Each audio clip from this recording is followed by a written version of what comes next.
morning. I hope you're having a great start to your Wednesday. It's time to talk weather, and we've got to dive right in because there is a lot going on today in western Montana, a lot to cover. Let's first start with some temperatures for you. Today will be much cooler as we're expecting our cold front to push through right in the afternoon today. So highs in the 60s for northwest Montana. Once you move past that I-90 line and you head a little further south, some 70s and still upper 60s.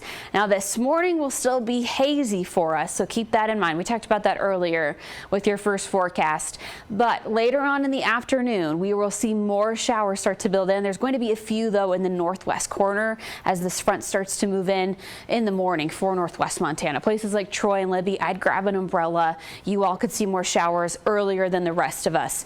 But here's a look at 1:30. Still not a lot of action yet, but here it comes at 4:30. Storms will unfortunately look like they will trace up the Bitterroot Valley, head our direction towards the rest of the evening. But the heaviest rain comes Thursday. Let me show you this. Counterclockwise rotation starts overnight for us. You can see the storm. Look at the color of the green here on the map versus just a little bit north towards Lake County. That is some really, really heavy rain. And as that system spins around, it's going to hit everyone. That's 9:30 p.m. tomorrow. There is also a little chance for snow. I actually think we'll probably see snow. We've got a winter weather advisory out there for a few spots down near the Bitterroot Valley and Granite County, but it's really for the mountain ranges there above 6,500 feet. But places like Georgetown and Lost Trail Pass could see a few inches. So for the rest of us, that means rain, no snow, but this system will definitely cool us down. But check out the amounts of rain we're expecting that is not in those mountain ranges. This is the amount of rain we could see in valleys.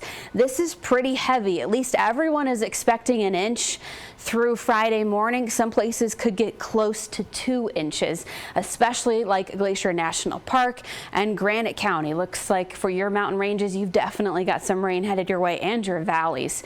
So it's umbrella weather, folks. Big swing from summer to fall starting later this afternoon. You'll even want the umbrella though on Friday. So keep that in mind, but also other possible impacts. Well, we've had a lot of local fires, right? And when we have heavy rain like this, we may have some burn scars, or we could just see kind of normal rockfall, debris flow. So keep an eye out for alerts or warnings that come in. I think we would mainly see that Thursday as the rain starts to build up. It won't really happen today. But we've got kind of a rainy, a chilly end to the work week, 50s for all of us tomorrow. Then comes Saturday, it all clears out. We're back to 70 degrees and some sunshine on both Saturday and Sunday.